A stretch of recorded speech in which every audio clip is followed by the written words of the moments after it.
ಶಿವಮೊಗ್ಗ ಲೋಕಸಭಾ ಕ್ಷೇತ್ರದಲ್ಲಿ ಬಂಡಾಯವಾಗಿ ಸ್ಪರ್ಧೆ ಮಾಡುವ ಕೆಎಸ್ ಈಶ್ವರಪ್ಪನವರ ತೀರ್ಮಾನವನ್ನ ಬಿವೈ ವಿಜಯೇಂದ್ರ ಅವರು ಮಾತನಾಡ್ತಾ ಹೇಳಿದ್ದಾರೆ. ಬಿಜೆಪಿಯ ರಾಜ್ಯಾಧ್ಯಕ್ಷರು ಹೇಳಿದ್ದಾರೆ, ಇದು ನಮ್ಮ ರಾಜ್ಯ ನಾಯಕರ ನಿರ್ಧಾರ ಅಲ್ಲ, ಇದು ಈಶ್ವರಪ್ಪನವರ ಮಗನಿಗೆ ಟಿಕೆಟ್ ಕೈತಪ್ಪಿ ಹೋಯ್ತಲ್ಲ, ಇದು ಯಾವುದೇ ರಾಜ್ಯ ನಾಯಕರ ನಿರ್ಧಾರ ಅಲ್ಲ, ಇದು ಹೈಕಮಾಂಡ್ ತೀರ್ಮಾನ ಮಾಡಿರೋದು ಅಂತೇಳಿ ಹೇಳಿದ್ದಾರೆ. ಕಲಬುರಗಿಯಲ್ಲಿ ಮಾತನಾಡ್ತಾ ಬಿಜೆಪಿಯ ರಾಜ್ಯಾಧ್ಯಕ್ಷ ಬಿವೈ ವಿಜಯೇಂದ್ರ ಅವರು ಹಿಂಗಂತ ಹೇಳಿದ್ದಾರೆ, ಅಭ್ಯರ್ಥಿಯ ಆಯ್ಕೆ ವಿಚಾರ ವಿಜಯೇಂದ್ರ ಅವರು ತೀರ್ಮಾನ ಮಾಡಿದಲ್ಲ, 28 ಕ್ಷೇತ್ರದ ಅಭ್ಯರ್ಥಿ ಆಯ್ಕೆ ಕೇಂದ್ರ ತೀರ್ಮಾನ ಮಾಡಿದ್ದು.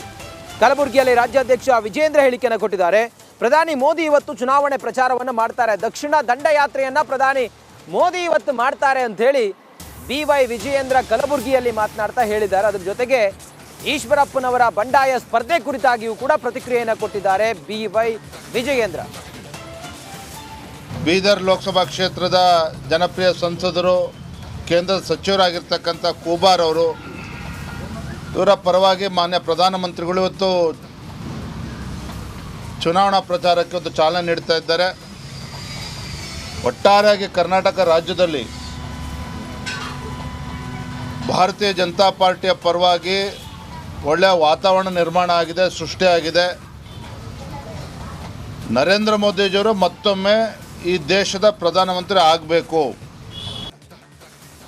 ಈಶ್ವರಪ್ಪನವರು ಹಿರಿಯರಿದ್ದಾರೆ, ಪಕ್ಷದ ಮುಖಂಡರ ಜೊತೆ ಸಮಾಲೋಚನೆ ಮಾಡ್ತಾ ಇದ್ದಾರೆ. ನಮ್ಗೆ ಈಗಲೂ ಕೂಡ ವಿಶ್ವಾಸ ಇದೆ.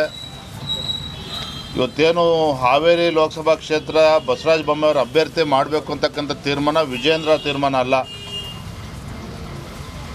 ಹಾವೇರಿ ಲೋಕಸಭಾ ಕ್ಷೇತ್ರ ಇರ್ಬೋದು, ರಾಜ್ಯದ ಯಾವುದೇ 28 ಕ್ಷೇತ್ರಗಳಲ್ಲಿ ಯಾರು ಅಭ್ಯರ್ಥಿ ಆಗಬೇಕು ಅಂತಕ್ಕಂಥದ್ದನ್ನು ಕೇಂದ್ರದ ಪಾರ್ಲಿಮೆಂಟ್ರಿ ಬೋರ್ಡ್,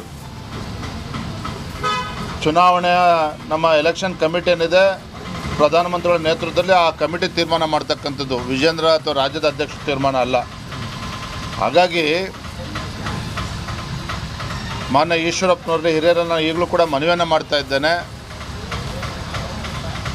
ತಾವು ಯಾವತ್ತೂ ಕೂಡ ಭಾರತೀಯ ಜನತಾ ಪಾರ್ಟಿ ಕಟ್ಟಾಳವಾಗಿ ಪಕ್ಷ ಸಂಘಟನೆಯಲ್ಲೂ ಕೂಡ ತಮ್ಮದೇ ಆದಂಥ ಒಂದು ಕೊಡುಗೆಯನ್ನು ನೀಡಿದ್ದೀರಿ, ಸಂಘಟನೆಗೆ ಒತ್ತನ್ನು ಕೊಟ್ಟಿದ್ದೀರಿ. ಪಕ್ಷದ ತೀರ್ಮಾನವನ್ನು ಒಪ್ಪಿಕೊಂಡು ಗೌರವಿಸಿ ತಮ್ಮ ಏನು ನಿರ್ಧಾರವನ್ನು ಕೈಗೊಂಡಿದ್ದಾರೆ ಅದರಿಂದ ಹಿಂದೆ ಸರಿಬೇಕು ಅಂತೇಳಿ ತಮ್ಮ ಮೂಲಕ ಅವ್ರಿಗೆ ರಾಜ್ಯದ ಅಧ್ಯಕ್ಷನಾಗಿ ವಿನಮ್ರವಾಗಿ ವಿನಂತಿಯನ್ನು ಮಾಡ್ತಾ ಇದ್ದೇನೆ. ಈಶ್ವರಪ್ಪನವರು ಹಿರಿಯರಿದ್ದಾರೆ, ಪಕ್ಷದ ಮುಖಂಡರ ಜೊತೆ ಸಮಾಲೋಚನೆ ಮಾಡ್ತಾ ಇದ್ದಾರೆ. ನಮ್ಗೆ ಈಗಲೂ ಕೂಡ ವಿಶ್ವಾಸ ಇದೆ. ಇವತ್ತೇನು ಹಾವೇರಿ ಲೋಕಸಭಾ ಕ್ಷೇತ್ರ ಬಸವರಾಜ ಬೊಮ್ಮಾಯಿ ಅವರು ಅಭ್ಯರ್ಥಿ ಮಾಡಬೇಕು ಅಂತಕ್ಕಂಥ ತೀರ್ಮಾನ ವಿಜಯೇಂದ್ರ ತೀರ್ಮಾನ ಅಲ್ಲ. ಹಾವೇರಿ ಲೋಕಸಭಾ ಕ್ಷೇತ್ರ ಇರ್ಬೋದು, ರಾಜ್ಯದ ಯಾವುದೇ 28 ಕ್ಷೇತ್ರಗಳಲ್ಲಿ ಯಾರು ಅಭ್ಯರ್ಥಿ ಆಗಬೇಕು ಅಂತಕ್ಕಂಥದ್ದನ್ನು ಕೇಂದ್ರದ ಪಾರ್ಲಿಮೆಂಟ್